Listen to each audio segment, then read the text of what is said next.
இனி எப்போதும் திமுக ஆட்சி தமிழகத்தில் வராது என்று அதிமுக பொதுச் செயலர் எடப்பாடி பழனிசாமி தெரிவித்துள்ளார். சென்னை சூளை பகுதியில் நிகழ்ச்சி ஒன்றில் கலந்து கொண்ட பின்னர் எடப்பாடி பழனிசாமி செய்தியாளர்களை சந்தித்தார்.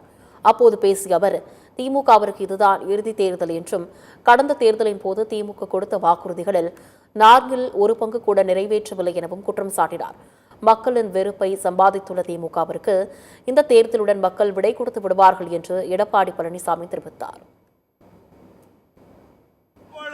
இனி எப்பொழுதும் திராவிட முன்னேற்ற கழக ஆட்சி தமிழகத்தில் வராது. இந்த தேர்தலோட இறுதி தேர்தல் திமுக. அறிவிக்கப்பட்ட தேர்தல் அறிக்கையில் 4 ஒரு பங்கு தேர்தல் அறிக்கை கூட நிறைவேற்றப்படவில்லை. எல்லா தரப்பு மக்களும் போராட்டத்தில் இறங்கிவிட்டார்கள்.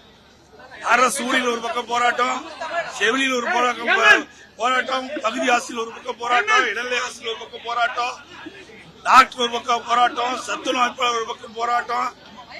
இன்று தமிழகம் முழுவதும் போராட்ட களம் மாறிட்டது. எங்க பார்த்தாலும் போராடி கொண்டிருக்கிறார் மக்கள்.